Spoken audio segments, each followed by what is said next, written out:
What's going on with the American economy? Foreclosures are everywhere, unemployment is skyrocketing, and it looks like this may only be the beginning. As a result, most Americans fear that our cherished basic freedoms and way of life are under direct attack as our standard of living sinks like a stone. But could it be that all these problems were foreseen 100 years ago by L. Frank Baum, the author of The Wonderful Wizard of Oz? Why is this just coming out? Because when the MGM movie The Wizard of Oz was made in 1939, significant changes were made from L. Frank Baum's original book version written 40 years earlier in 1899.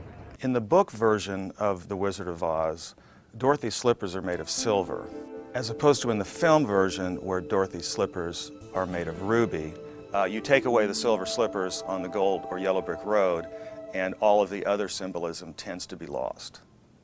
Now let's see what the experts say about our current problem, then look at our history so we can understand what L. Frank Baum was trying to say in his book, The Wonderful Wizard of Oz. Well, it's no secret to any American that we're living in very precarious times. Americans are being robbed blind, and they don't even know who's doing the robbing.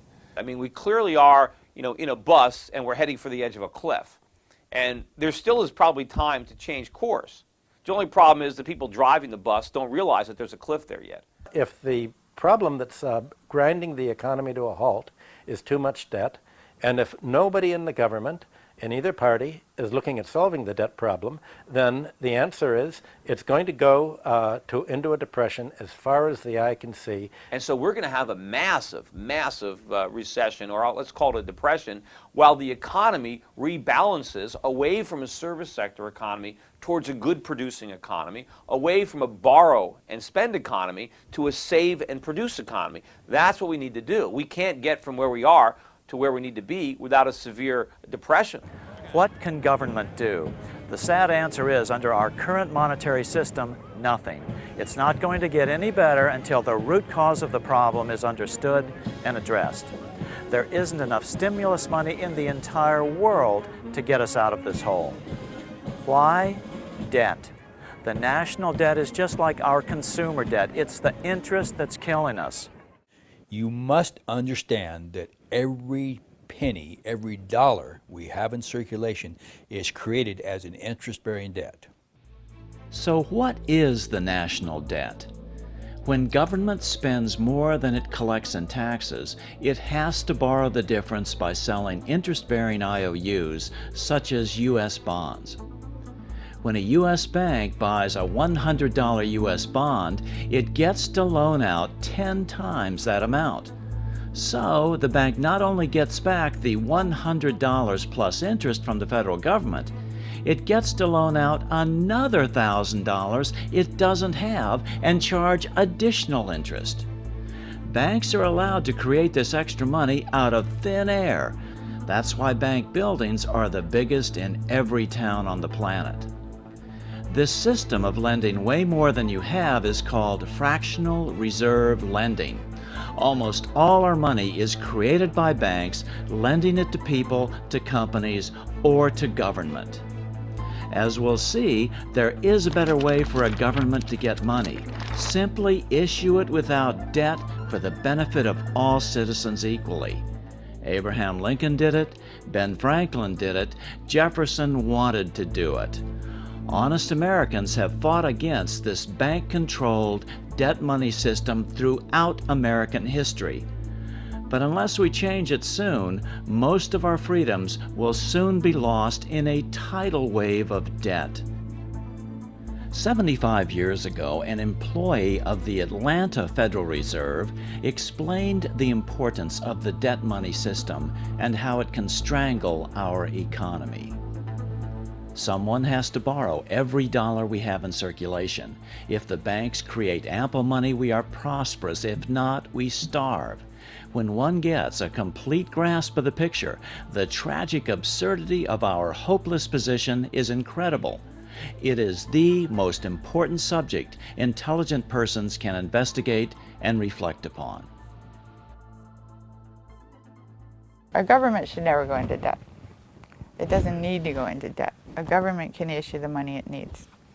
That's absolutely right. Under our current money system, the government has to borrow our money into existence, then pay interest on it. That's why they call it the national debt. All our money is created out of debt. Politicians who focus on reducing the national debt without trying to actually fix the underlying cause probably don't understand what the national debt really is.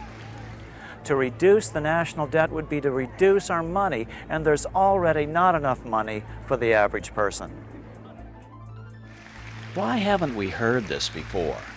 Because most of the media and Congress are beholden to the big banks for loans. Yes, Congress still appropriates money, but where do they get it? Again, what they can't raise from taxes, they borrow from banks. In 2009, Congress will spend over $4 trillion, but they will have to borrow half of it. But on top of that, in 2008-2009, Congress bailed out the biggest banks by giving them nearly $1 trillion. The worst part is, we aren't just giving the money away, we're borrowing it to give it away. If we don't do something about the fact that we are now in a situation where the additional debt we're taking on is actually depressing GDP, we're going to have a major problem here in the very near future. You can't keep doing that forever. Sooner or later, the people that loan us that money are going to say, no, we're not going to loan you anymore. One of the things I think that's difficult to figure out from the political side of this thing, it's clear that they're making a lot of mistakes. And the question in my mind is, are these mistakes? Could people in Washington, the highest officials of the land, really be ignorant about what they're doing? Because I can't look at what the politicians are doing in Washington. I can't look at that and say there's any hope of that working. And these guys have to face election. Now, when the next election rolls around, they're not going to be politically popular figures. There are going to be consequences for the politicians. So what makes them push the wrong buttons? The other day I heard a senator on TV say, the trouble with General Motors, they have too much debt. And so the solution is to give them another big loan. Well, you can't borrow yourself out of debt. General Motors can't, you and I can't, the federal government can't. Nobody can borrow themselves out of debt.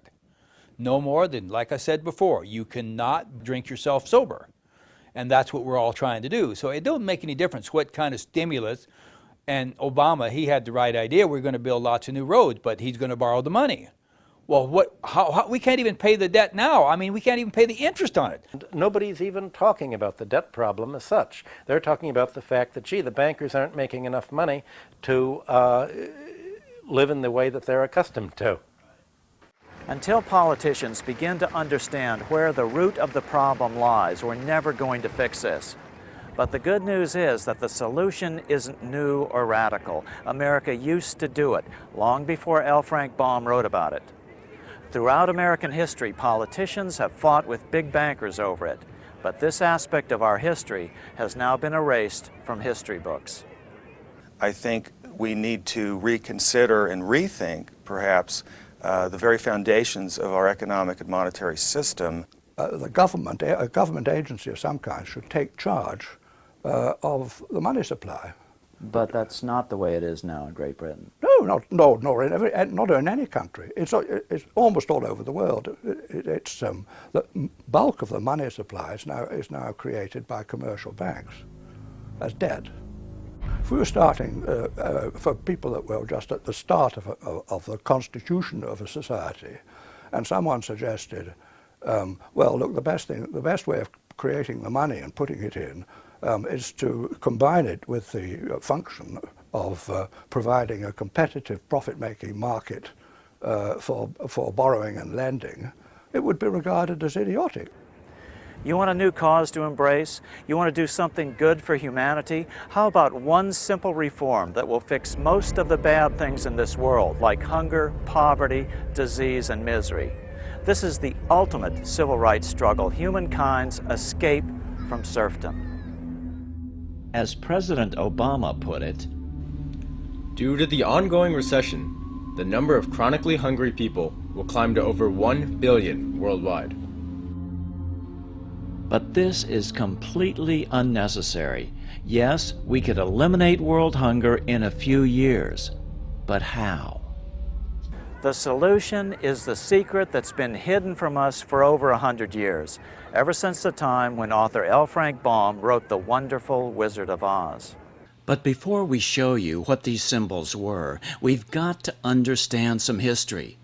Otherwise, the Wizard of Oz connection just won't make sense to you. So let's take a journey down the yellow brick road through monetary history. Our first stop will be Rome. The problem with money is that, like many other things in life, people fight over who gets to be in control of it.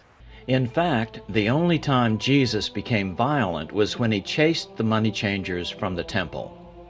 He made a whip out of cords, and he scattered the coins of the money changers and overturned their tables. What was that all about? The money changers were the bankers of that day. They had created a special silver coin called the half shekel of the sanctuary. Even the poor had to have some of these coins to pay their temple tax, so the money changers could charge whatever the market would bear. This monopoly on money was nothing less than stealing from the poorest Jews on their holiest ground. This outraged Jesus just as it would outrage the senators of the Roman Republic a few years later. Although we will never know for sure, fighting over control of money may have been the cause of one of the most famous assassinations in history. What made Rome great? There were many factors, but certainly the most overlooked was the money system of the Roman Republic. About 300 BC, the Roman Republic supplied the people with a plentiful form of cheap money, money made from copper and bronze. Then they spent this cheap money into the economy. It was a revolutionary idea. Today, opponents of this money system call it fiat money, money not backed by precious metals. But what the Roman Republicans had discovered was that it doesn't matter what backs the money. All that matters is who controls its quantity. Did it work back then? It was amazingly effective. Unlike today, it was a money system created without debt to the government. This was the first great experiment in wresting the money power from the goldsmiths. This cheap form of money circulated for the benefit of all citizens equally, not just the usual gold coins, which always benefit the rich. With this new, plentiful supply of money, real wealth flowed to the common man. Without the use of either gold or silver, Rome became mistress of commerce of the world. Her people were the bravest, the most prosperous, the most happy, for they knew no grinding poverty. Her money was issued directly to the people and was composed of a cheap material, copper and brass, based alone upon the faith and credit of the nation. With this abundant money supply, she built her magnificent courts and temples.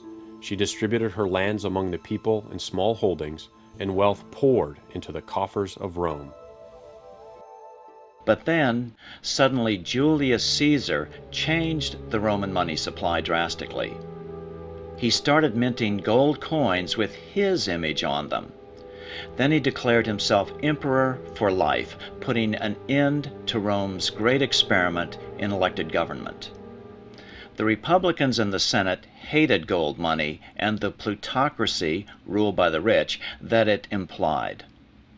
Although the senators assassinated Julius Caesar, gold money now had taken root, empowered by the very rich and the dictators they were able to buy with their gold. After Caesar's assassination, copper and brass were demonetized, taken out of circulation.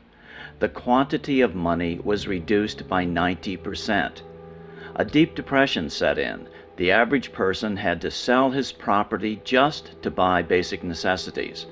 The wealth of the nation was quickly concentrated into the hands of the richest Romans once again. Gone was the incentive to work hard and build a great nation for the common good. By 401 AD, Rome was sacked by the Visigoths, and humanity was plunged into the gloom of the Dark Ages. So, in Rome, we learned that with cheap government-issued money, the Roman Republic flourished. but under gold money it perished. This controversy between cheap money and gold money continues throughout history and, as we'll see, is symbolized in part by the yellow brick road. Flash forward 7 centuries to 1100 AD in England. There were no banks like we think of them today. What served as banks were the goldsmiths, those who made their gold into gold coins. Although most people didn't understand it, these goldsmiths controlled the economy of the nation and thereby even the politics, even in a monarchy. By acting in concert, goldsmiths could either make money scarce or plentiful. When they made their gold money plentiful, the economy of the nation flourished. When they made their gold coins scarce, a depression set in and they could buy up assets for pennies on the dollar. About 1100 AD, King Henry I, the son of England's first Norman king, William the Conqueror, was low on gold money. A series of costly wars had depleted the royal treasury. So just as colonial Pennsylvania would do hundreds of years later, Henry created a unique form of government-issued money called tally sticks. Tally sticks did not represent any quantity of gold or any other commodity. They were simply polished sticks of wood issued by the king, which he declared to be good for the payment of taxes. That made tally sticks just as good as any other form of money. All right, here we are in the Bank of England Museum with curator John Keyworth, and I'm holding in my hand one of the oldest forms of British money. This is called a tally stick. This is actually a very rare example of a tally stick because it has the two halves of the tally stick. The idea with the tally stick was that you cut notches in a piece of wood. Usually it was hazel, and these notches were of a prescribed size dimension. Yeah, and if you look at this one, you can see it's got 1,000-pound notches. So there's 6 notches times 1,000 pounds each. Is that the way it is? That's exactly it. So that's a 6,000 pound tally pounds. stick. This side is called the stock. This was kept by the person who made the loan, or paid the money in. I see. And this is the foil. And which so the was foil would be spent into existence, and the idea was this splitting the stick down the middle was to prevent counterfeiting, because of course a stick splits uniquely down the middle. Because when the debt was repaid, the two pieces were put together, and if they didn't tally, something was awry. The longer half of a tally stick was called the stock, the root word for stocks and bonds or stockholders. For centuries, the supporters of gold-backed money have belittled tally sticks as an unimportant form of fiat money, one not backed by gold or silver. Some authors even claim that tallies weren't a real money system because they were only used for very large transactions, but that's just not the case. And was this the common size of tally sticks? In the Middle Ages, the average size was reckoned to be the length from the tip of his thumb to the tip of his forefinger, quite short. Because if you think of it in terms of this is 6,000 pounds. That means it's a huge, huge sum of money. So the wider the spacing, the larger the amount. But it was a prescribed distance. It was an inch and I think half an inch for hundreds and a quarter of an inch for tens. And then it became little lines drawn across with a saw. So it is clear that tally sticks were used for smaller denominations too, and worked well as an effective debt-free money system for 726 years. Without the crushing weight of debt-based money, England flourished into the greatest power on earth for many centuries. At their peak, it has been estimated that 95% of English money was in the form of tally sticks. Compare that to today, where the only debt-free government-issued money is in the form of coin, about 3% of the money supply in the UK and far less in the US. After democratizing the money power of the nation with tally sticks, King Henry then began decentralizing political power as well. King Henry granted something called the Charter of Liberties, voluntarily stating what his powers were under law. Before that, kings had assumed unlimited power. This was followed in 1215 by the Magna Carta, the basis of the U.S. Constitution. A new class began to develop, the merchant class. Trade routes grew, and new towns sprang up along them. This mercantile class needed stability, and so they supported the king, his strong central government, and the rule of law. In 1265, the first parliamentary elections were held. Government by the people in England was born. As money poured into the middle class, the small business persons of the day, feudalism began to break down, and the English Renaissance was born. By the 1600s, serfdom in England was legally banned. Humanity, at least in England, was finally set free. Literature flourished. Now there was money to support artistic endeavors like the plays of William Shakespeare. The nation was at ease due to a debt-free money. Although life in the Middle Ages was certainly not easy by today's standards, once tally sticks were killed and the nation became indebted to bankers, it got worse. After 600 years, the money changers were finally able to begin to reassert their control over English money when they convinced the Parliament to create the Bank of England. This put the banking community back in control of manipulating the quantity of English money. Now England had to borrow its money supply from banks and pay interest on it, instead of the government simply issuing its own money without such debt. So in England we learned that simple sticks of wood broke the monopoly of gold money. This debt-free money lasted for 7 centuries and allowed a small island nation to rule the waves and freedom to root deeply in the new middle class. With the goldsmiths back in control, England was now financing its wars with this bank loan money. Just 75 years later, England's war debts consumed 75% of its budget. 3/4 of British taxes were spent just on paying the interest on its war bonds. As a result, England needed to squeeze more and more money from all her colonies to pay the interest on this new growing debt. America was no exception. Pre-revolutionary America was still relatively poor. There was a severe shortage of precious metal coins to trade for goods, so the early colonists were increasingly forced to experiment with printing their own homegrown paper money. This paper money was called colonial scrip. Colonial scrip was a dangerous concept for bankers. It broke the colonies free of the privately owned central bank system where money had to be created by banks and then loaned to governments. As Franklin put it, In the colonies, we issue our own money. It is called colonial scrip. We control its purchasing power, and we have no interest to pay to no one. in 1764, the British Parliament passed the Currency Act. Again, it ordered all Americans to pay their taxes in gold or silver coin. For those who believe that a return to a gold-backed money is the answer for America's current monetary problems, look what happened to America after the Currency Act of 1764 was passed. As Franklin put it, In 1 year, the conditions were so reversed that the era of prosperity ended, and a depression set in, to such an extent that the streets of the colonies were filled with unemployed.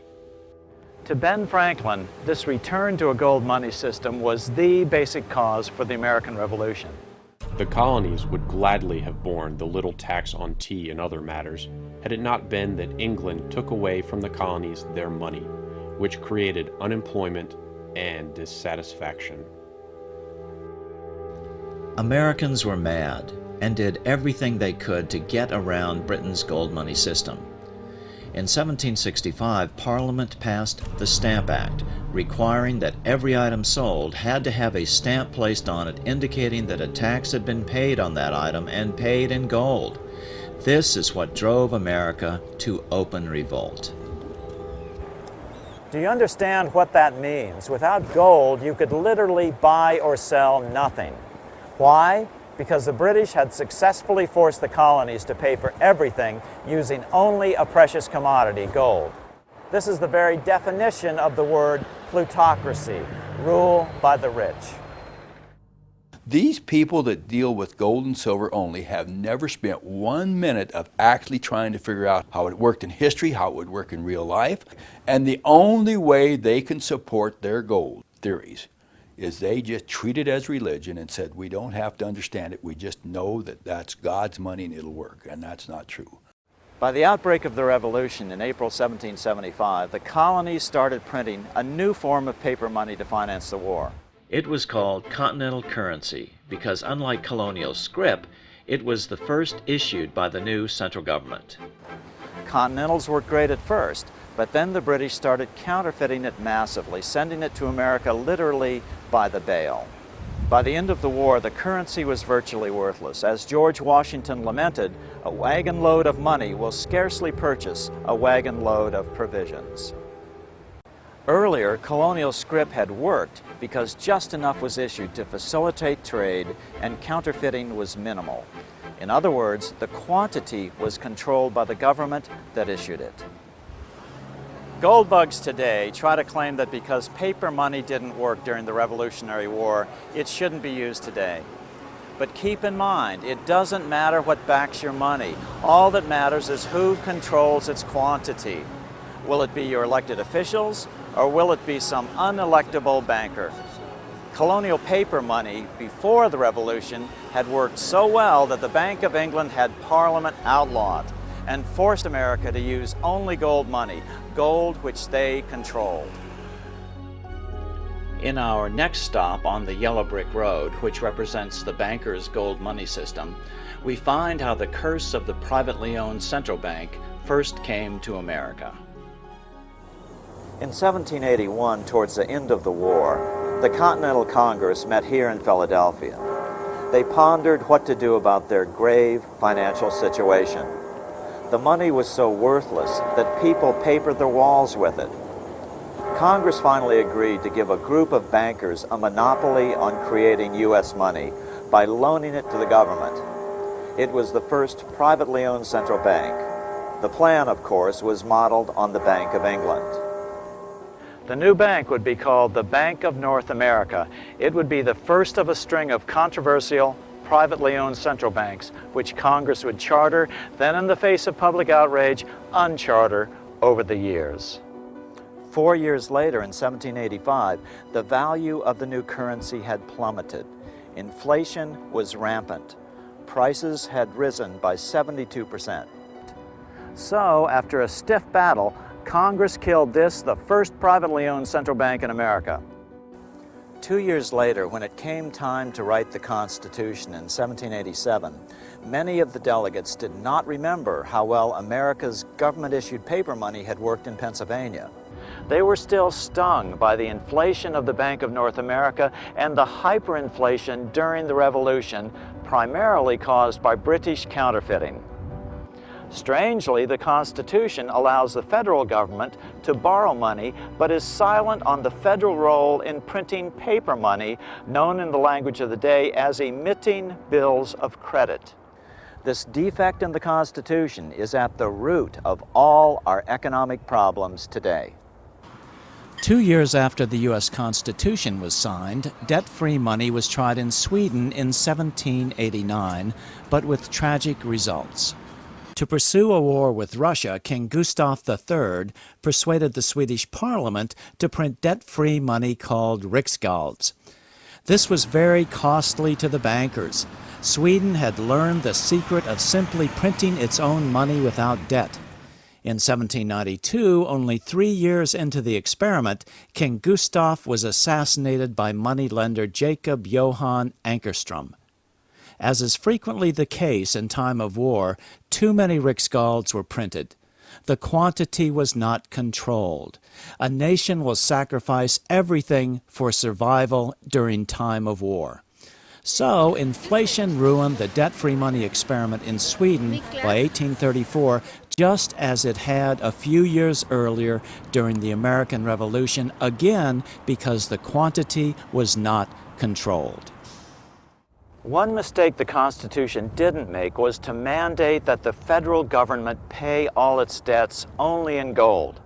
Then we would have wound up with the same system that had caused the revolution in the first place. It does mandate that for state governments, but that has never been adhered to. All the Constitution had to do was to mandate that only Congress could issue the nation's money, debt-free, just like most people think happens today. This defect in the Constitution left the door wide open for bankers to ram a bill through Congress in 1791, 4 years after the Constitution had been signed, to turn over creation of the nation's money to private bankers once again. Like all the privately owned central banks that would follow, the new bank was given a name that would deceive people into thinking it was part of the U.S. government, but it was not. It was called the First Bank of the United States. This is actually the original building here in Philadelphia. After a contentious debate, Congress finally granted the new bank a 20-year charter, a private monopoly. Again, the nation's money would be created out of thin air by the new bank and loaned to the government and to private individuals, all at interest, just as our money supply is created today. So, if there was $100 million worth of money in the economy, there would be $100 million worth of national debt. Debt the citizens and their children would have to pay interest on by taxation. And so it is today. The national debt is roughly the same as the national money supply. As Secretary of State, Jefferson watched the borrowing with sadness and frustration, unable to stop it. I wish it were possible to obtain a single amendment to our Constitution, taking from the federal government the power of borrowing. Although Jefferson served 2 terms as president from 1801 to 1809, nothing was done until the bank's charter came up for renewal in 1811. The press openly attacked the bank, calling it a great swindle. Some writers have claimed that the head of the Bank of England warned that the United States would find itself involved in a most disastrous war if the bank's charter were not renewed. After another contentious debate, the bank's renewal bill was defeated by a single vote in Congress. Within 5 months, the War of 1812 was on. In 1813, Jefferson wrote to his son-in-law, John Epps, Although we have so foolishly allowed the power of issuing our own debt-free money to be filched from us by private individuals, I think we may recover it. The state should be asked to transfer the right of issuing paper money to Congress in perpetuity. Jefferson had it exactly right. Congress and only Congress should have the right to issue America's paper money, and at no interest to no one. In 1814, the British successfully attacked Washington and burned the White House and the Capitol. After the conclusion of the War of 1812, the very next year, the bankers were back trying to get Congress to reinstate their precious privately owned central bank. Jefferson lashed out in a letter to then Treasury Secretary Gallatin. The Treasury, lacking confidence in the country, delivered itself bound hand and foot to bold and bankrupt bankers pretending to have money, whom it could have crushed at any moment. But despite Jefferson's protests, in 1816, Congress passed a bill giving another 20-year charter to a new privately owned central bank, the Second Bank of the United States. Once again, the English debt money system was back in control of America. It was almost like the revolution had never happened.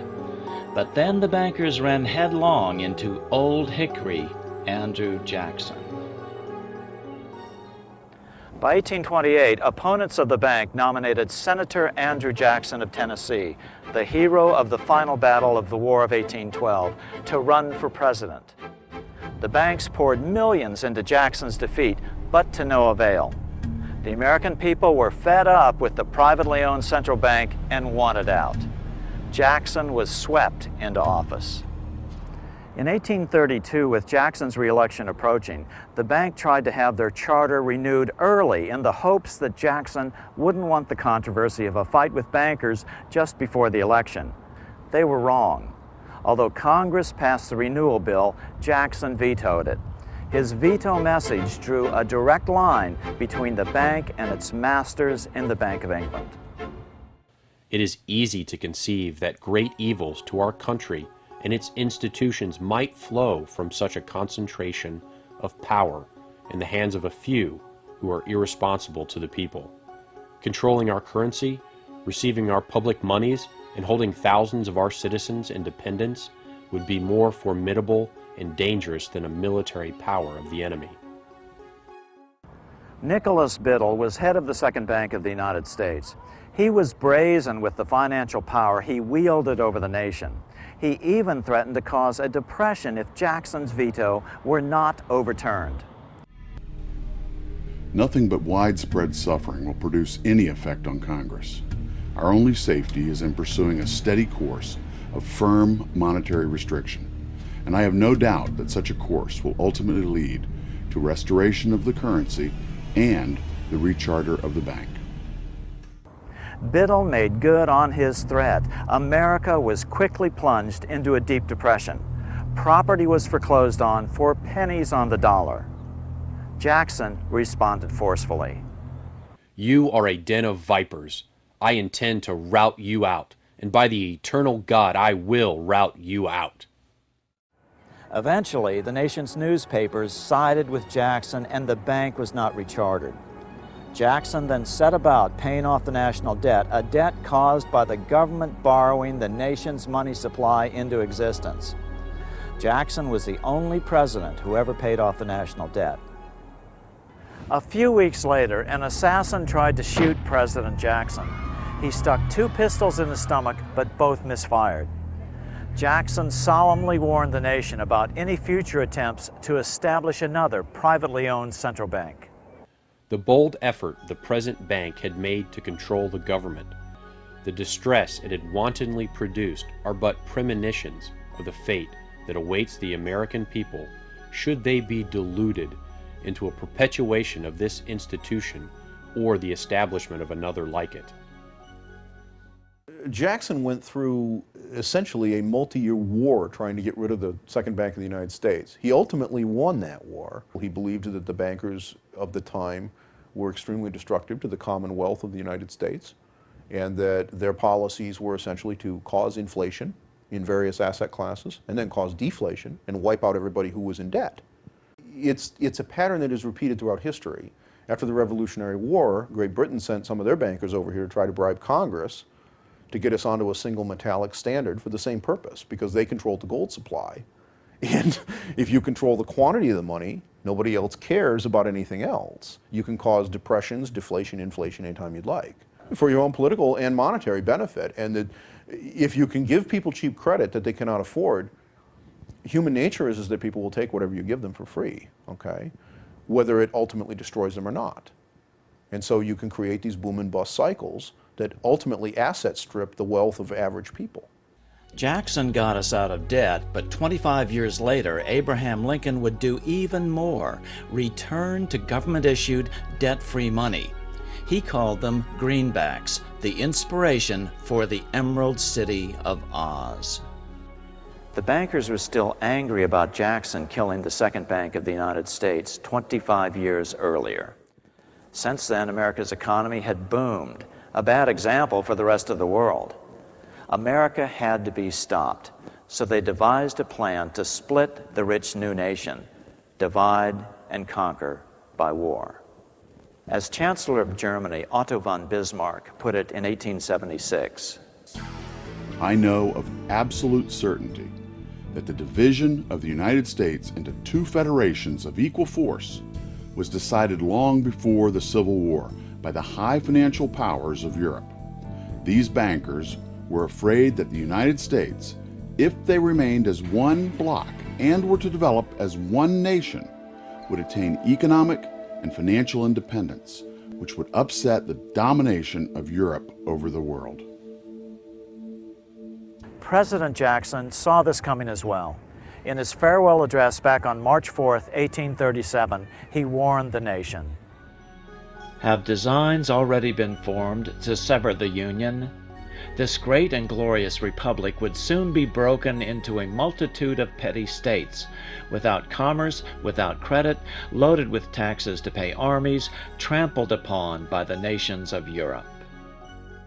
The bankers figured that no matter what the outcome, a war between North and South would leave America so financially strapped that the entire Western Hemisphere would once again be opened to colonization. Standing directly in the way was the newly elected President Abraham Lincoln. Lincoln evaded assassins in Baltimore in February of 1861 on his way to his inauguration in Washington on March 4th. The very next month, the first shots were fired at Fort Sumter, South Carolina, after 7 southern states seceded from the Union. Soon thereafter, France invaded Mexico and stationed troops along the southern border of the U.S. Great Britain moved 11,000 troops into Canada and positioned them along America's northern border. The two longtime European enemies were ready to fight over the scraps that their central bankers were about to make of the American experiment in freedom. Lincoln was in a classic double bind.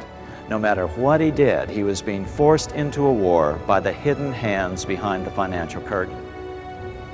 He agonized over the fate of the Union, sensing it was only through the strength of union that the financial powerhouses of Europe could be held at bay.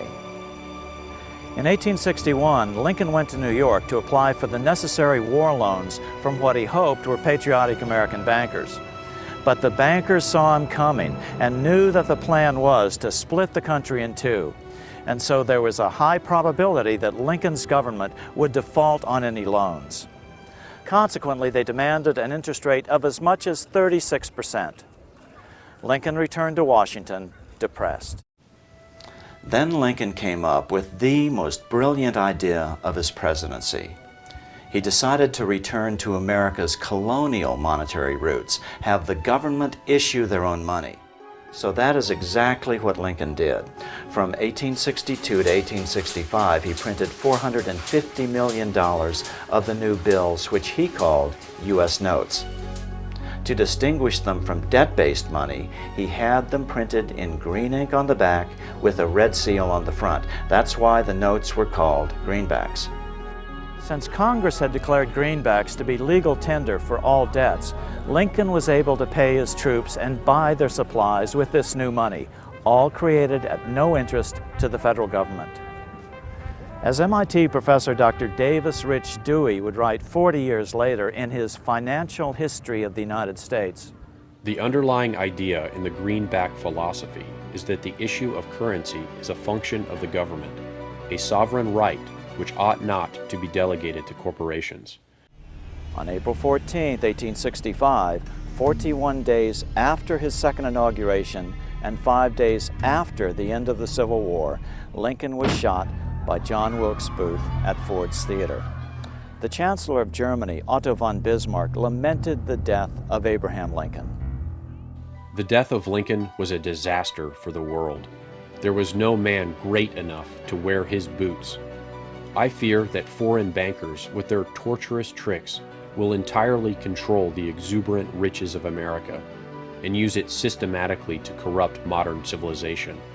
They will not hesitate to plunge the whole world into wars and chaos in order that the earth should become their inheritance. 10 years after Lincoln's death, Bismarck himself narrowly escaped an assassination attempt in 1875. After the death of President Lincoln, the bankers began to reassert their control over America's money. This was no easy task. Lincoln's greenbacks, just like Rome's plentiful debt-free coins and England's debt-free tally sticks, were generally popular, and their existence had let the genie out of the bottle. The public was becoming accustomed to debt-free money. Popular songs sang the greenbacks' praises. On April 12, 1866, Congress passed the Contraction Act, authorizing the Secretary of the Treasury to begin to retire the greenbacks in circulation and to contract the money supply. Authors Ted Thorne and Richard Warner explained the results of the money contraction in their book on the subject, The Truth in Money Book. The hard times which occurred after the Civil War could have been avoided if the greenback legislation had continued as President Lincoln had intended. Instead, there were a series of money panics, what we call recessions, which put pressure on Congress to enact legislation to place the banking system under centralized control. In 1866, there was $1.8 billion in currency in circulation in the United States, about $50.46 per capita. In 1867 alone, $500 million was removed from the U.S. money supply. 10 years later, in 1876, America's money supply was reduced to only $600 million. In other words, 2/3 of America's money had been called in by the bankers. Incredibly, only $14.60 per capita remained in circulation. What's so important about how money was withdrawn from the U.S. money supply? Because this is the real cause of depressions, deliberate manipulations of the money supply by big bankers to get what they want politically. The very thing King Henry was trying to put a stop to when he created tally sticks in 1100 AD. 10 years later, the money supply had been further reduced to only $400 million, even though the population had boomed. The result was that only $6.67 per capita remained in circulation, an 84% decline in just 20 years. The people suffered terribly in a protracted, severe depression. Now let's put these percentage figures into perspective. On January 28, 2009, the world's business and government leaders met in Davos, Switzerland at the annual World Economic Forum, which they optimistically titled "Shaping the Post-Crisis World," as though someone had already fixed the problem.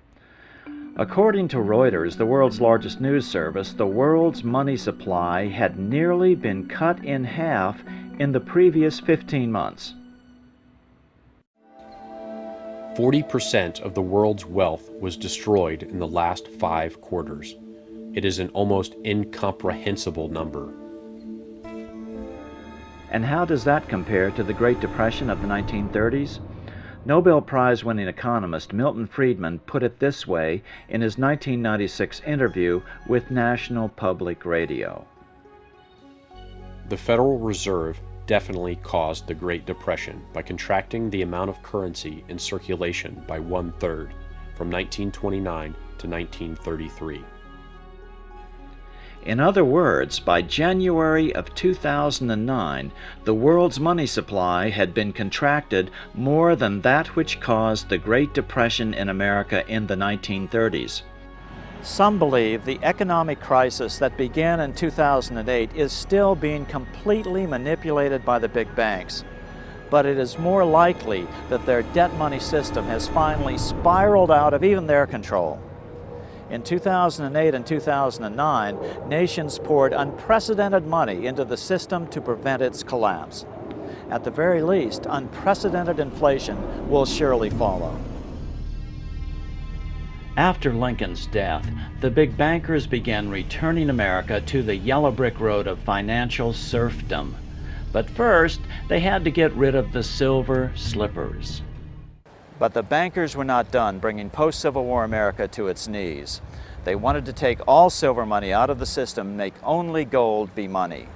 In 1872, a British banker named Ernest Said was given £100,000, about $5 million in today's money, by the Bank of England and sent to America to bribe the necessary congressmen to get silver demonetized to further reduce the money supply. The Bank of England wanted America's money in their control, and what better way to achieve that than mandating a gold-only money system? The next year, Congress passed the Coinage Act of 1873, and the minting of silver dollars abruptly stopped. Newspapers derided the act as the crime of '73. Everybody knew about it. The average American hated it. Demonetizing silver made money even more scarce. It put the bankers, who were the primary holders of gold, in even greater control of America. It's been a puzzle to a lot of economic historians, this obsession with keeping the amount of currency so strictly limited. It didn't seem to comport with the expanding economy of the time. You have this rapidly expanding economy.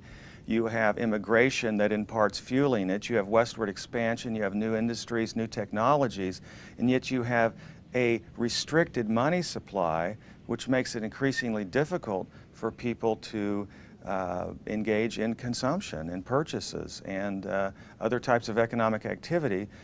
By 1873, L. Frank Baum was just 17 years old, but he was already publishing a local newspaper in his hometown of Chittenango, New York.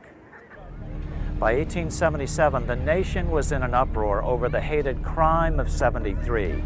Riots broke out from Pittsburgh to Chicago. The torches of starving vandals lit up the sky. The bankers huddled to decide on their next move. They decided to hang tough. At the 1877 meeting of the American Bankers Association, the ABA, they urged their membership to do everything in their power to put down the notion of a return to greenbacks.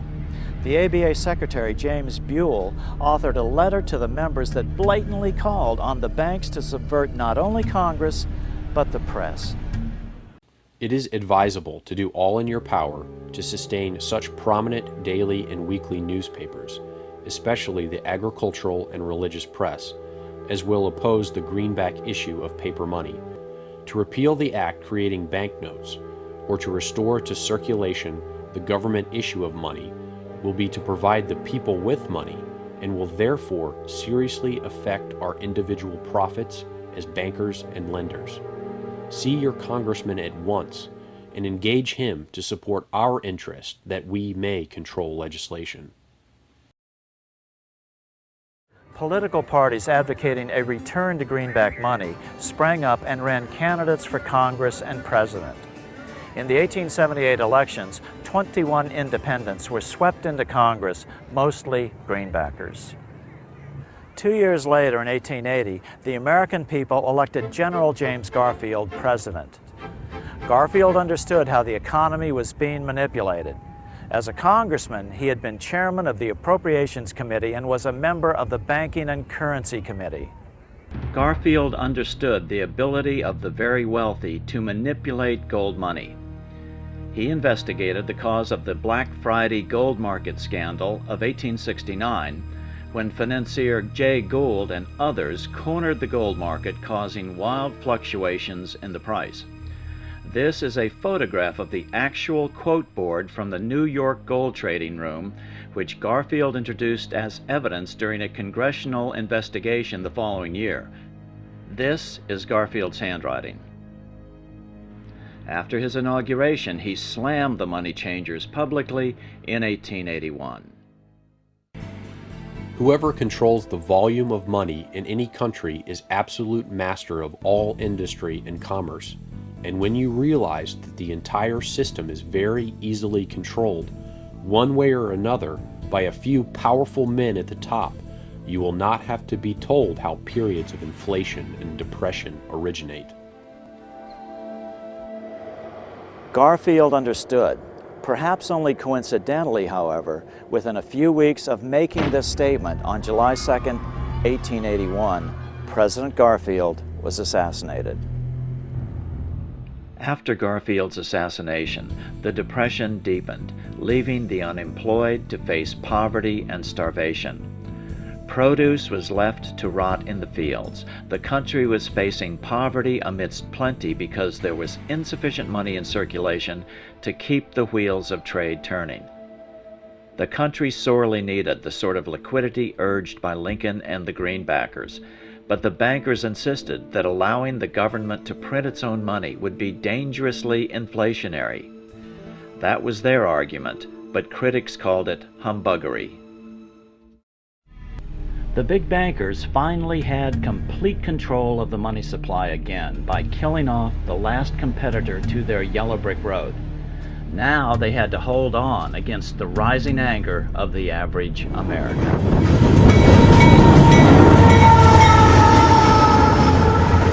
In 1888, L. Frank Baum moved his family to Aberdeen, Dakota Territory to open a general store. Baum sympathized with the local farmers hard hit by the combination of scarce money and a severe drought. Unfortunately, he got so deeply in debt that the bank foreclosed on the store. In 1890, Baum, at age 34, started a local newspaper. It was an election year and politics was a hot topic in the Midwest. The 1890 congressional elections were a landslide for the Democratic Party. Only 300 miles south of Aberdeen, South Dakota, in Omaha, Nebraska, one of the newly elected congressmen was William Jennings Bryan, the man who would become known as the Lion of the Free Silver movement. A few years later, L. Frank Baum would closely follow the meteoric career of Bryan and even create the character of the Cowardly Lion to symbolize his political career. The year 1890 saw no economic relief in Dakota Territory, so Baum's newspaper folded at the end of the year. In 1891, Baum moved his family to Chicago, where he took a job at the Chicago Evening Post. Meanwhile, back on the national front, the bankers were ready to unleash additional monetary restrictions. Their methods and motives were laid out with shocking clarity in a memo sent out by the American Bankers Association, the ABA, in 1891. Notice that this memo called for bankers to create a depression on a certain date 3 years in the future. Here's how it read in part. Note the telling reference to England, home of the mother bank. On September 1st, 1894, we will not renew our loans under any consideration. On September 1st, we will demand our money. We will foreclose and become mortgagees in possession. We can take 2/3 of the farms west of the Mississippi and thousands of them east of the Mississippi as well at our own price. Then the farmers will become tenants as in England. The next year, a leaflet known as the Panic Circular was issued by the American Bankers Association and was subsequently published in many newspapers. It urged all national banks throughout the United States to help deepen the money panic. Silver, silver certificates, and treasury bonds, that is to say all the government's money, must be retired, and interest-bearing national banknotes made the only money. You will at once retire 1/3 of your circulation, your paper money, and call in 1/2 of your loans.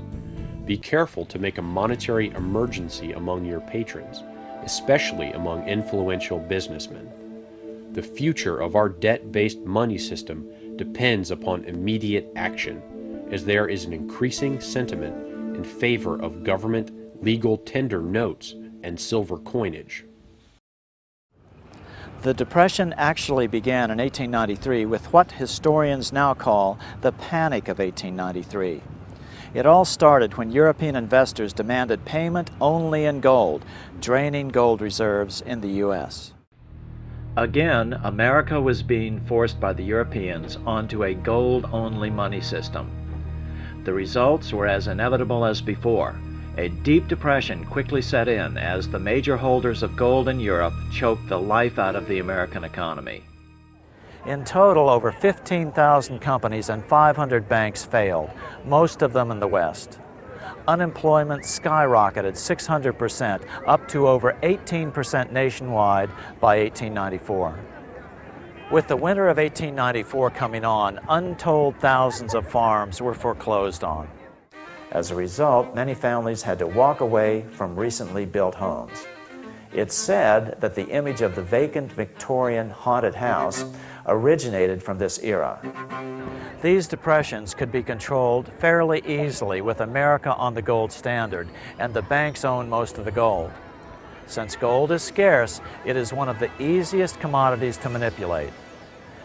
People wanted silver money legalized again so they could escape the stranglehold the money changers had on gold-backed money. People wanted silver money reinstated, reversing Mr. Said's Act of 1873, by then called the Crime of '73.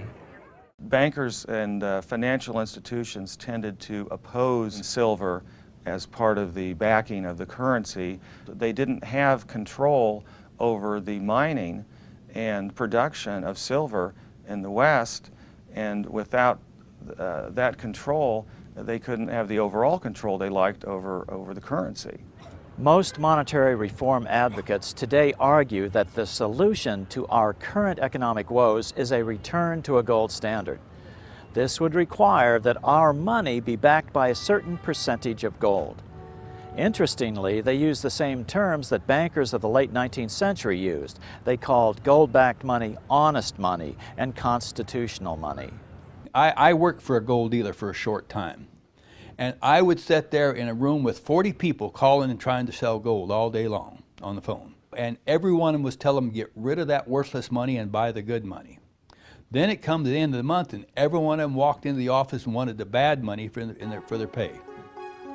As the Depression deepened and big banks continued to buy up farmers' foreclosed properties, a lion emerged out of Nebraska to try to break their deadly chokehold on the American economy. 1896 was a pivotal year in American history. L. Frank Baum was now living in Chicago and deeply interested in politics. But to make a living for his wife and 4 children, he worked as a traveling salesman. When he was home, he was writing his first children's stories. On the political front, the presidential campaign of 1896 would see the explosive money issue dominate the election. The farmers of the West were sick and tired of the bankers not lending out their gold money. In fact, most of the money that was still in circulation was about $300 million worth of Lincoln's old greenbacks. A virtually unknown former congressman from Nebraska, William Jennings Bryan, ran for president as a Democrat and embraced the free silver issue which the Populist Party had unsuccessfully tried earlier. Bryan's father had been an ardent greenbacker. The New York bankers were well aware of the anger and tried to control the 1896 Democratic Convention. An article said to have been published in a banker's magazine of 1892 shows not only their attempts to manipulate the politics of the day, but also their deep contempt for the average American voter, whom they refer to as the inferior social stratum of society. We must go forward cautiously and consolidate each acquired position, because already the inferior social stratum of society is giving unceasing signs of agitation. Let us make use of the courts.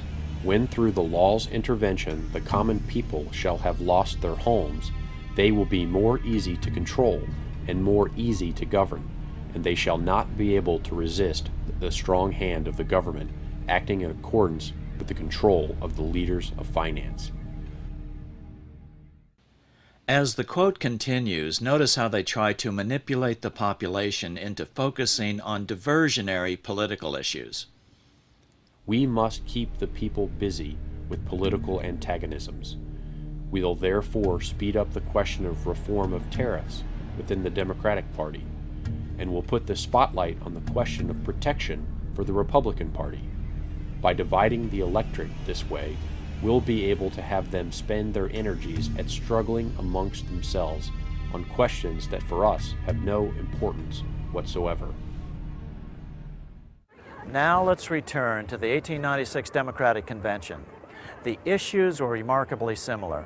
William Jennings Bryan represented the embodiment of all the Democrats' wrath against the gold money system. At the Democratic National Convention in Chicago in 1896, Bryan made an emotional speech entitled Crown of Thorns and Cross of Gold. Bryan's speech was so powerful that it propelled him from relative obscurity to the presidential nomination on the 5th ballot at the tender age of 36. Amazingly, we have Bryan's actual voice recreating portions of this famous speech recorded years later with the advent of recording technology.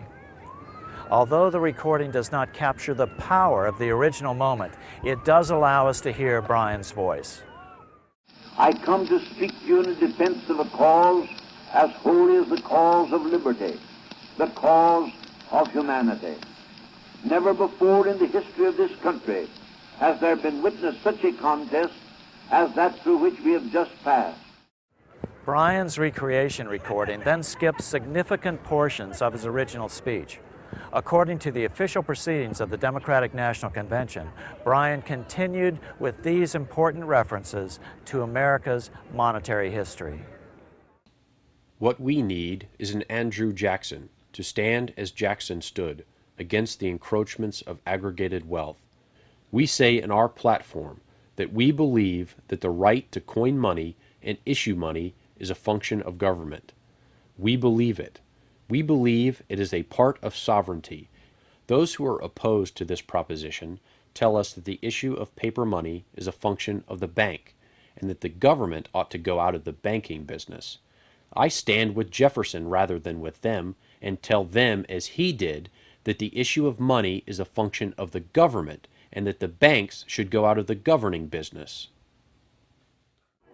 Remember the 1892 memo from the Bankers magazine, which bragged that they would try to busy the Democrats with the tariff issue? Here's where Bryan refers to that very issue.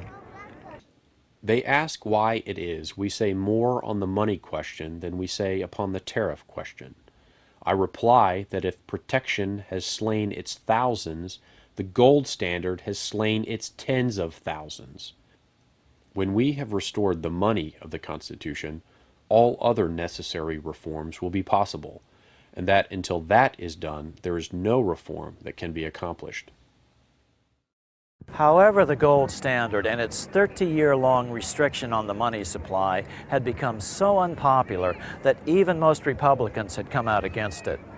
Now, Bryan's recording picks back up. They will search the pages of history in vain to find a single instance where the common people of any land have ever declared themselves in favor of the gold standard. They can find where the holders of fixed investments have declared for a gold standard, but not where the masses have. If they dare to come out in the open field and defend the gold standard as a good thing, we will fight them to the uttermost. We will answer their demand for a gold standard by saying to them, you shall not press down upon the brow of labor this crown of thorns. You shall not crucify mankind upon a cross of gold. The bankers were scared. The average American farmer was mad about the lack of a plentiful money supply. Now it looked like they had finally gained sufficient political force to win the highest office in the land and disrupt all the bankers' plans. As a result, the 1896 campaign was among the most fiercely contested presidential races in American history. Though Bryan was only 36 years old at the time, this speech is widely regarded as the most famous oration ever made before a political convention. The McKinley campaign outspent Bryan by a 5-to-1 margin. Bryan's strategy was to take his political campaign on the road. Bryan invented the National Stumping Tour. He made over 500 speeches in 27 states during the 4-month campaign, an average of 4 a day, many of them lasting over 2 hours. Across the nation, tens of thousands of Americans rallied around Bryan's appearances with torchlight parades.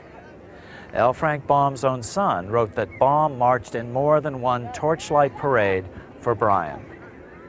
The battle became so heated that thousands of miles away in Alaska, the highest mountain in North America, Mount McKinley, was even named for Bryan's opponent, Republican William McKinley.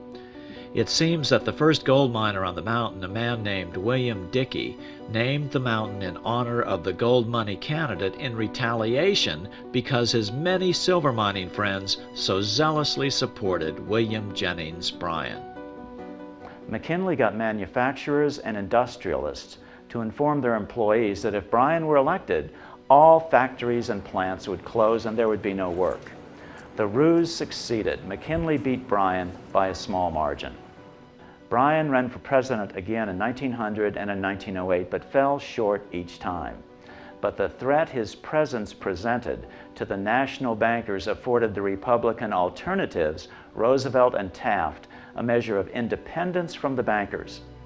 Roosevelt mildly opposed their monopolies, and Taft was unenthusiastic about their proposed central bank legislation that would finally be passed in 1913 as the Federal Reserve Act. The bankers therefore shifted their support to Democrat Woodrow Wilson in 1912. Although William Jennings Bryan never gained the presidency, his efforts delayed the money changers for 20 years from attaining their next goal, a new, privately owned central bank for America, the Federal Reserve. Bryan's defeat in 1896 was a great victory for big bankers. Their yellow brick road had effectively controlled the politics of the nation by squeezing the life out of the money system. Now, with the history of money explained, let's take a look at L. Frank Baum, the author of The Wonderful Wizard of Oz. So who was L. Frank Baum? Lyman Frank Baum was born to wealthy parents right here in this house in Chittenango, New York in 1856. This is the house where L. Frank was born. His family lived in this area and had a barrel factory here across the road from the house. It's over here. Yes. His father made his fortune in the oil fields of Pennsylvania. In 1880, at age 24, his father built him a theater in Richburg, New York, and Baum set about writing and acting in plays. Baum's theatrical career met with little success, so in 1888 he and his wife Maud moved to Aberdeen, Dakota Territory, where he opened a store known as Baum's Bazaar. These were tough times in the Midwest. Baum was in the habit of giving credit to his former clients, and this eventually bankrupted his store. Baum turned to editing a local newspaper, the Aberdeen Saturday Pioneer. Baum, however, was not the owner of this Republican newspaper. Jobs were scarce, and Baum was forced to write for his Republican audience despite his family's liberal to populist political leanings. By 1891, times had grown so tough in Dakota Territory that even Baum's newspaper failed. So he moved Maud and their 4 sons to Chicago, where he took a job reporting for the Evening Post. Like most writers, he had to work multiple jobs to feed his growing family. In 1897, Baum wrote and published Mother Goose in Prose, illustrated by Maxfield Parrish. In 1900, Baum and Denslow published The Wonderful Wizard of Oz. The book was the best-selling children's book for 2 years after its initial publication. Baum and Denslow teamed up to produce a musical stage version of the book that was also a huge financial success. Early film versions were produced in 1910 and 1925, but the MGM classic movie starring Judy Garland as Dorothy was produced in 1939. This version included many changes that largely obscured the monetary reform symbology. Dorothy's silver slippers were changed to ruby slippers to take advantage of the new Technicolor process. Now, with the history of money in America laid out, let's take a look at the Wizard of Oz to see if these symbols make sense. Well, the principal and most powerful symbolic reference is, of course, the yellow brick road and the silver slippers. In the book version of The Wizard of Oz, Dorothy's slippers are made of silver, as opposed to in the film version where Dorothy's slippers are made of ruby. You take away the silver slippers on the gold or yellow brick road, and all of the other symbolism tends to be lost. The original populist solution was government-issued money called greenbacks. But the greenbacker movement had failed, so the populists had switched to expanding the money supply with government-issued silver coins. The underlying dispute, however, was not what money was made of, but who should issue it, private bankers or the people themselves through their representative government. The first person Dorothy meets along the way is the Scarecrow, representing the supposedly ignorant Western farmer. Although he thinks he doesn't have a brain, the Scarecrow proves to be very clever at figuring things out on the trek to Washington. And this was Baum's way, perhaps, of saying that the farmer, in fact, did understand the basics of economics, and that an expansion of currency was, in fact, a legitimate way of improving the condition not only of the farmer, but of the economy as a whole. Next, Dorothy and the Scarecrow meet with the Tin Woodman, Baum's symbol for the factory worker. And what he needed was some oil or liquidity. He needed the liquidity of more money in the system. As Professor Hugh Rockoff of Rutgers University put it in his 1990 article in the Journal of Political Economy, the Tin Woodman had joined the ranks of those unemployed in the Depression of the 1890s, a victim of the unwillingness of the Eastern gold bugs to countenance an increase in the stock of money through the addition of silver. And then there was the Lion, who represented William Jennings Bryan. Bryan was actually called the Lion of the Silver Movement. He was the leader. Bryan was considered a coward because after his loss in 1896, he backed away from the Free Silver movement. According to Professor Rockoff, the last character to join the group is the Cowardly Lion. This is Brian himself. The sequence is not accidental. Baum is following history in suggesting that the movement was started first by the Western farmers, was joined by the working man, and then, once it was well underway, was joined by Brian. The Roaring Lion is a good choice for one of the greatest American orators. So off go the four unlikely companions, headed for Oz along the dangerous yellow brick road in hopes that a powerful wizard will grant their requests. Some experts view this as symbolic of the very first march on Washington, that of Coxey's army in 1894, to try to break the Depression. Jacob Coxey was a successful businessman who led a march from the Midwest to Washington, D.C. to seek redress for the economic plight of millions at the time who were suffering during the crisis of the Depression of 1893. He marched with a so-called industrial army. These were just unemployed men. So this trek is often seen as inspiration behind Dorothy and her group's trek to the Emerald City to seek redress from the Oz, or the President of the United States. Coxey was hoping to meet with President Cleveland. However, he was arrested for trespassing, jailed, and his movement was dispersed. Coxey was a greenbacker, and his idea was simple. The federal government should build public works and pay for them by printing money. At the time, the idea seemed to be the wildest kind of extremism, but given unemployment of 18.4%, few modern economists would be prepared to dismiss such a proposal out of hand. On the trek to Oz, the Cowardly Lion falls asleep in a field of poppies. But why poppies? The poppies were representative of the opium wars that Brian was opposed to. Poppies are a source of opium, and falling asleep in the field of poppies symbolizes the populist fear that Brian would fall asleep in the midst of these new issues. The lion was rescued from this field where he was sleeping by a bunch of little field mice who, it said in the book, alone, of course, they wouldn't have been able to move this giant lion, but when they all got together, they were able to move him together. So this was like an excellent image of the populist movement, how a lot of people who had no power in themselves or alone, if they knew the direction in which they wanted to go, could move mountains, could actually have a major impact. There's a great deal of symbolism in the book that was lost in the movie, that there's just so much of it that there's no way that it couldn't have been reflective of this monetary reform movement. And some of it is just very pointed, like it couldn't mean anything else. For instance, there's one passage when they get to Oz and she's shown to her room in the palace, she goes through 7 passages and up 3 flights of stairs. Well, it just means nothing unless it means the crime of 73, which to all populists meant that statute which had revoked the ability of the people to bring their own silver to the mint. It is not surprising that the layout of the Emerald Palace should reflect the numbers 7 and 3.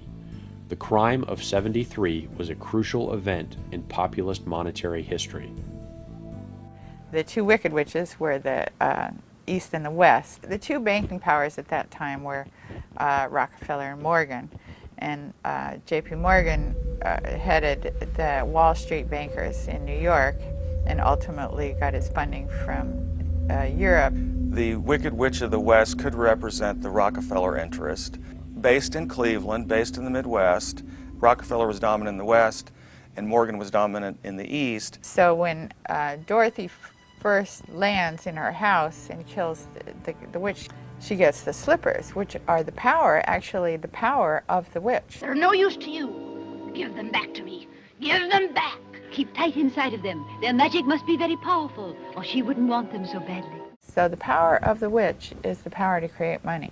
Dorothy doesn't realize that she now has that power on her own feet, the power to create money. Dorothy and her troop are then told that they must go kill the Wicked Witch of the West.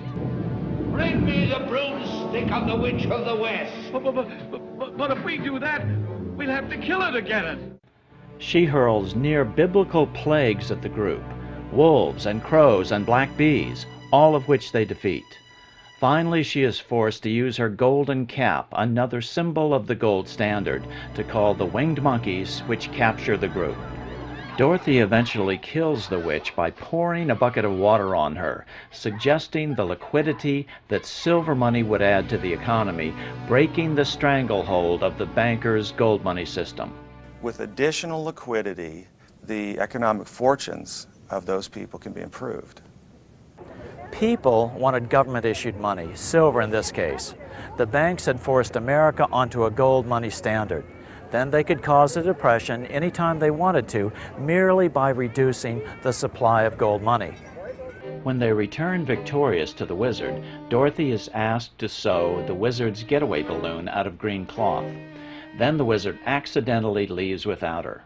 Fortunately, Dorothy is able to seek out Glinda, the Good Witch of the North. Oh, will you help me? Can you help me? Dorothy is then told that the power to solve her problems has been with her all along. She only needs to click the heels of her silver shoes together 3 times. Like Dorothy, America itself had the power to solve its problems simply by expanding the money supply, government-issued silver money. When Dorothy finally gets back to Auntie Em and Uncle Henry in Kansas, she finds that the silver shoes have fallen off her feet, just as the silver issue was vanishing in the late 1890s. And Baum was right.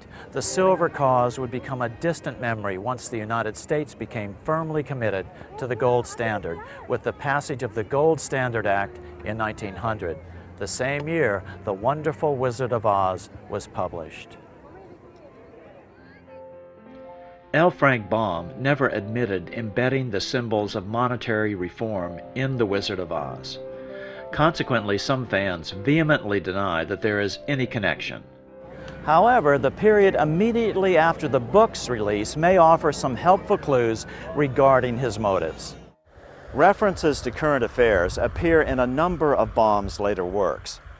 In 1901, Baum worked on a comic opera entitled The Octopus or the Title Trust.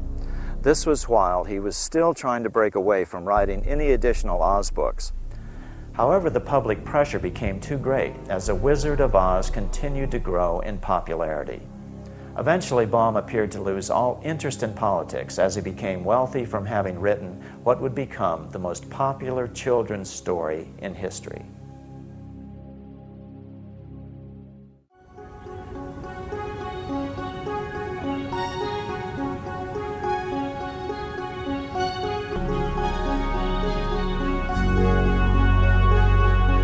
So what can we do about this?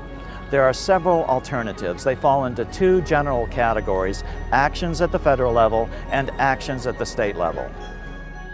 There are 3 basic federal level solutions, all of which have at their core that government should issue and control the quantity of money, and commercial banks can only lend out the money they actually have. British citizen James Robertson splits up the money power between 2 competing governmental bodies. The British government would publish monetary objectives approved by Parliament, for example, an inflation range of 2 to 3%. Then the Bank of England would create just enough debt-free money to achieve those objectives. It would then give this money to the government to spend into the economy by the normal budgetary process. This is an agency of society. It's a public agency acting in the public interest, and it's acting in the public interest to achieve objectives given to it by the elected government. It should be at professional arm's length from the elected people themselves, because the legislators are going to try and get as much money as they can into their local economy. And if it's a question of a national election, they will want to manipulate decisions about the money supply in favour of keeping them in power. That seems to me, you can't ignore that fact. It's a fact of life. Commercial banks would still be in operation, but could only lend out the money they have. Then they would have to compete for additional money on the open market, just as other corporations have to compete in the market to buy the materials they use. Lending out extra money that a bank didn't have would be considered a form of counterfeiting. They would be prohibited from creating new money at all. And they would be competing, absolutely competing without subsidy, as they have now, competing with other banks to provide a better deal. Right. And what this would do, it would make the banks truly competitive, which they're certainly not at the moment. They're about the only huge industry that is subsidized to the level that they are. And also, a competitive market for borrowing and lending would encourage new entrants to come in, much more than they can get in now, when the existing licensed banks are so highly subsidized by the permission that they are given to create new money. Right. In other words, banks could only lend money they actually had. Absolutely. And I think that that's the situation that the Central Monetary Authority should be in. It should create the money debt-free, and it should give it to the government to spend into circulation. In Ellen Brown's solution, the government would create all the money debt-free. The solution to all this is to return to the government-issued money of the American colonists, and particularly the colony of Pennsylvania, which had its own bank and issued government credit. Congress feels that they have to bail out the banking system, and the real reason is that we think that we're dependent on this banking system for our credit, but we're not. Like Dorothy and all the characters in The Wizard of Oz, we have the power to create our own money and our own credit. The government's mentality in general seems to be, we'll do what we have to do and we'll worry about paying for it later. But what you could do is pay for it now. In other words, you don't have to pay for it later. You don't have to pay for it with debt. You can just pay for it with money. In the Money Masters solution, the government creates all the money in the form of debt-free U.S. notes or their electronic equivalents, and then spends that money into existence through the normal budgetary process. Existing money is of course replaced one for one with the new debt-free money. The national debt is paid off with this new money as well, but to prevent inflation, reserve requirements are gradually raised on the commercial banks, requiring them to maintain 100% reserves. In other words, banks could then only loan out money they actually have. I think that the solution is what I call $1 of capital, which is simply that you have to have $1 of capital against every unsecured asset you lend against. So if you're going to loan against a credit card, you have to have $1 of capital for every dollar that's outstanding in balance. If you're going to write loans against houses or against cars, you can write all the loans you want against the value of that asset, whatever that is. And as long as you do that, there's never a banking safety and soundness issue. Solutions at the state level will be easier to achieve initially before reform at the federal level is politically possible. An interesting fact is you don't have to have a federal charter to create a bank. States can charter banks as well. All it takes is a bill passed by the state legislature. Many states already allow state-chartered banks. The state then deposits all their funds into their new bank and can then utilize the fractional reserve principle to their advantage by making loans to themselves for roads, bridges, etc. at no interest. When the loans are repaid, the money is extinguished from the system. The beauty of this system is you create wealth without creating a permanent increase in the money supply and the consequent inflation. During the Civil War, Virginia authorized counties to issue their own debt-free money. Since there was no gold, there would have been no money in circulation to maintain commerce. These surviving bills are tissue paper thin. Minnesota monetary reform expert Byron Dale has proposed legislation for Minnesota to charter a state bank which would be empowered to give the state government all the money necessary to provide infrastructure funding such as road building and repair without debt or interest. My concept of money reform is just a little bit different, but it's only based upon the fact that for me personally, it's easier to work on my state legislators than it is my federal legislators. And of course, the solution to our problem is clearly money put into circulation without debt. Now, it really doesn't make any difference how you do it. It's just as long as the money comes into circulation without a debt to anybody and as a payment. The very concept of the bill is to simply have the banks create the money and spend it into circulation to build the infrastructure for the state. This proposal is currently working its way through the Minnesota legislature with several bankers as sponsors. Actually, the state-owned bank idea is nothing new. The Bank of North Dakota is the only state-owned bank in America. It was created in 1919 as a populist movement swept through the debt-ridden farmers of the Northern Plains. Even in these worst of times, the Bank of North Dakota is earning record profits and helping fund their state. It's been doing this for the last 90 years, hardly a radical startup idea. According to the bank's president, Eric Hardmeyer, we are the depository for all state tax collections and fees. We plow those deposits back into the state in the form of low-interest loans. Over the last 10 to 12 years, we've turned back $1/3 billion just to general fund, to offset taxes or to aid in funding public sector needs. Not bad for a state with a population of 600,000. In 2009, the state of North Dakota does not have any funding issues at all. We, in fact, are dealing with the largest surplus we've ever had. Interestingly, the Bank of North Dakota idea was initiated by a group of Swedish immigrants to North Dakota in the early 1900s. Community banking had been going on in Sweden for at least a century before that. Around 1820, the Swedes came up with the idea of the savings bank. These full reserve banks only lent out money they actually had. They decentralized the money power and were encouraged by the government as a way for municipalities to fight poverty. These operated on what was known as the church steeple principle, where the bank could only make loans to customers whose houses could be seen from the highest church steeple in town. These community banks increased the common wealth instead of the big bankers' wealth. This helped Sweden grow rich, which helped Stockholm to grow into the magnificent Venice of Scandinavia that we see here today. But then the debt-based bankers attacked the savings banks. They first convinced most of them to consolidate into bigger and bigger banks. Then the Swedish Parliament was convinced to pass a law allowing the non-profit savings banks to be bought up by the commercial banks. After a series of mergers, these banks are now called Swedbank. They were under a severe attack during the 80s, but many of the saving banks still remain in the country. And they are very effective, and especially because they decentralize the power and give it back into the hands of the citizens. They empower the local communities.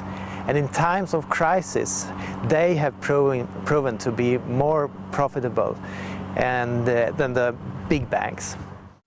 Now there are only about 50 savings banks left, a small remnant of a great idea for publicly owned banking that shows that communities or even nations can operate debt-free. Iceland's tiny economy and sparse resources were also nurtured by a series of public interest savings banks. Despite a population of a little over 300,000 people and a gross domestic product of around only $12 billion, Iceland is one of the most civilized nations on earth. But then the government privatized the savings banks, similar to the Swedish savings banks 20 years earlier. But in Iceland's case, even the Landsbanken, which essentially was the Bank of Iceland, was privatized as well. For the first few years, things looked good. The economy doubled. But under the surface, the private bankers were creating a huge financial bubble. They opened a new offshore internet bank called IceSave, targeting depositors in the UK and Holland by offering attractive interest rates for new depositors. Hundreds of thousands of new accounts were opened. Entire towns and police department pension funds put their money into IceSave, as did charities such as cancer relief funds. Using fractional reserve lending, IceSave fanned that into billions for questionable new loans. IceSave started investing in European ventures, especially in Russia. Many now believe that IceSave actually became a money laundering operation for the Russian mafia, all the while trading on the good reputation for solid banking Iceland had built up over the previous decades. However, when the bank was privatized, it still used the good reputation of Iceland to grow huge and do, lots of criminal activities. And the owner, Björgólfur Thor, he became one of the rich boys in the world really quickly, one of the billionaires. I've seen documents linking him to the Russian mafia and his father. One oligarch that fled to the UK confirmed that Iceland was used as a money laundering machine for the Russian mafia. When the crash came in 2008, the big Icelandic banks quickly failed. In the 5 years' time they were privatized before the collapse, they actually grew 10 times the Icelandic GDP. And when it collapsed, you can imagine how huge the collapse was, because they collapsed onto the shoulders of the nation or the taxpayers. The Icelandic parliament at first poured enormous amounts of taxpayer money into them to try to save them, but they still failed. Then the government bailed out all the Icelandic depositors, but the IceSave accounts were not in Iceland and were never insured by the Icelandic government, and so they were not bailed out. However, in the face of tremendous political pressure at home, the British and Dutch governments bailed out the IceSave accounts of their citizens, and then tried to make Iceland pay for it at terms that have decimated Iceland's fragile economy. The income tax of more than half of the nation, just the interest of this particular loan. Then you have other loans, then we would have gotten from, in 2007, being the most developed nation in the world, into a nation spending all its GDP just paying interest of foreign loans.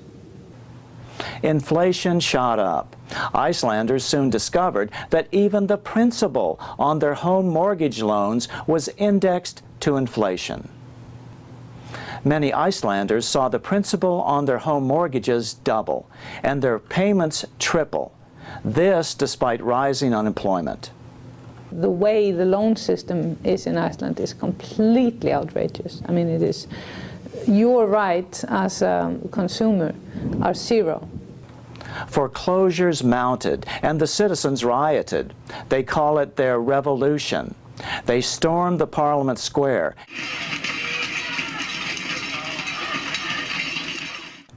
The president was forced to call for a referendum. 93% of the people voted not to bail out the bankers. The Brits aren't exactly as shining lights here about how to handle international relations. It's one of the worst conducted, most absurd things I've seen in a long time, really. I mean, it's obvious that the Icelandics cannot afford to pay this money back. What we've just seen is the first anti-bailout tax revolt here.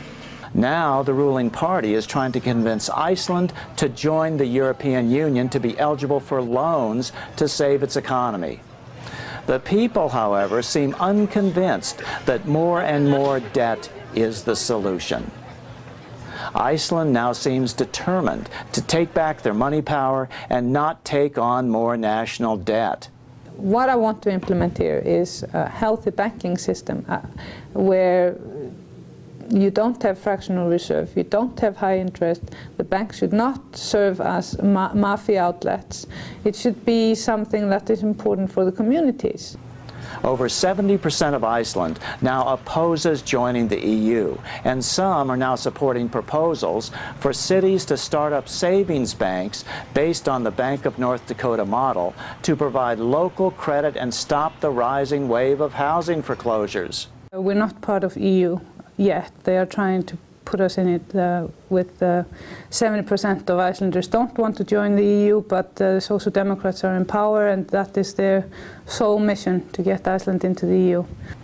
Iceland is proud of its democratic heritage. Iceland is the home of the oldest parliament in Europe, having met annually for over 1,000 years. For the first 800 years, the Icelandic parliament met at this site, where the North American tectonic plate meets the European plate. Called Thingvellir, Icelanders consider this a holy site where elected government was born. Today, Iceland is the new battleground as it attempts to become the first nation in modern times to escape the serfdom of the debt money system. If Iceland escapes, the rest of the world will be watching. If you end up paying this money, entering into the EU to try to find salvation that way, it will only get worse. What has happened in Iceland is going to happen on a worldwide scale in our lifetime.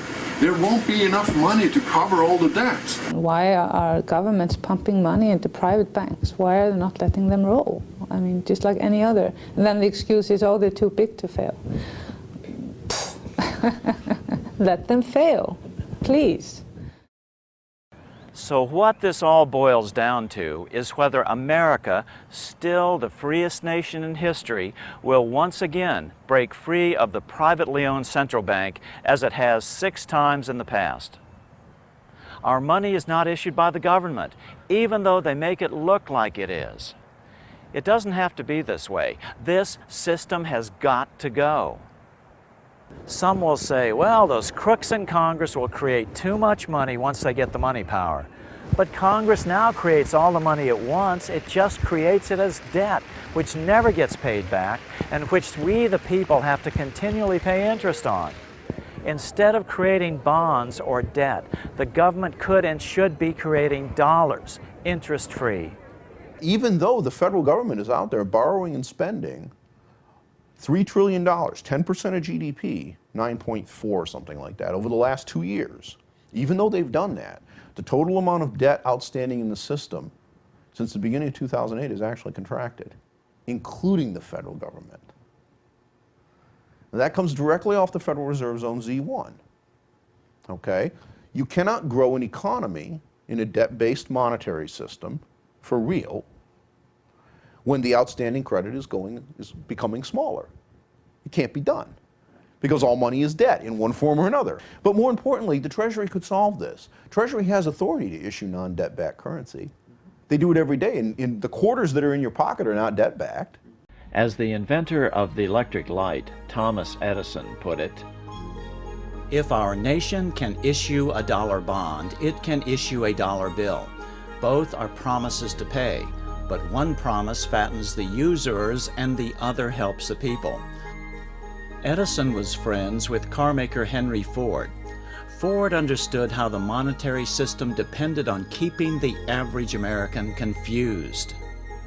It is well that the people of the nation do not understand our banking and monetary system, for if they did, I believe there would be a revolution before tomorrow morning.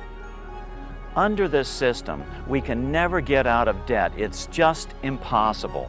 Nor is gold-backed money the solution. That was the most important symbol in The Wizard of Oz. You think international manipulation is easy now? Just wait until we return to a gold money system. As Thomas Edison told the New York Times, gold and money are separate things. Gold is the trick mechanism by which you can control money. That is the root of all evil. The solution is government-issued money. That's the most democratic form of money system.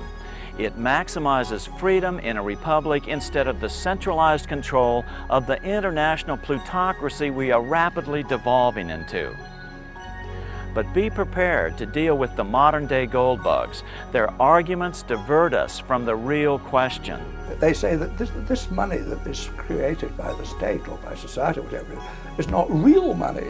Right. That it may represent real money, but it isn't real money. It's not what backs our money. It's who controls its quantity. That's what The Wizard of Oz was all about. Big bankers were controlling the quantity of American money, gold money. Others will say Congress isn't responsive to the people as it is. Well, of course not. Politicians are responsive to those with the power. Right now, the banks have the power. We have to take back the ultimate power of any nation, the power over its money. With the power of banks diminished, politicians will become responsive to the voters once again. If we value the Founding Fathers' dream of freedom, an escape from serfdom by political self-determination, we have to conclude that creating our money is too important a function to be put into private hands. History has shown time and time again that leads only to plutocracy, rule by the rich, and ultimately slavery. But what about the banks? They're already failing. Let the big banks fail. No bank is too big to fail. Government can issue its own money. We don't need their hyper-expensive compounding interest system. Don't worry, banks or banking won't go away. You'll still go down to your corner bank to deposit your check. Your bank will still be there. Only the guts, the bank's accounting system, the part you will never see anyway, will change. It does not mean that the banks will be unable to be prosperous. They would have a slightly different business model than they enjoy now, but not even all the banks have that model today. You have savings and loans, credit unions, loan companies that historically don't create new money, but yet they do intermediate money, they do loan it out, they do take deposits, and they're careful with the investments they make. And they do make money on fees and on being the intermediaries between those sources of funds and the investments they make. And that would not end. It would not. So banks would still have, in my opinion, would have a very prosperous future. All we need in the face of this oncoming first depression of the 21st century is a little education. We can make this the new civil rights movement, the new human rights movement. Nations of the world, the same applies to you. Virtually every nation now labors under the same monetary system. All money is created at interest, as a debt. Once again, we're falling for the bankers' threats of economic collapse, just like when Andrew Jackson tried to kill the Second Bank of the United States. It's nothing but pure extortion, world extortion. Let them fail. Remember, all this money we're giving them is at interest. Money we are borrowing to give to the banks. Then these very same banks have the audacity to loan this money back to us at more interest. This system has got to go. I think it'll be a very big change. I think it will be actually an essential change, looking to, let's say, the next 100 years or so, in the survival of our species. Absolutely. To get this thing straight. That's the secret that can set humanity free. Our children won't be saddled with any more national debt. That's right, no more national debt. That term will cease to exist. And don't fall for the argument that those rascals in Congress will spend too much money if they get the power to create money. Look at what they're doing now. They aren't spending it, they're just borrowing it, then giving it away. It can't get any worse. The questions raised by the study of the symbolism embedded in the wonderful Wizard of Oz are even more important when you understand that this is not just an American problem, it's totally international. This privately owned money system is worldwide and is literally the primary cause of most of the world's hunger, poverty, misery, and disease. After William Jennings Bryan's loss in 1896, their cause started weakening. Their ship started to sink. In 1900, L. Frank Baum's wonderful Wizard of Oz was like a desperate flare fired into the night of history, hoping that someone across the centuries would notice, would pay attention to the greatest issue of their era and ultimately ours, humankind's escape from the debt money system. Let's follow the example of Abraham Lincoln when he issued greenbacks in 1862 to save the nation from permanent division.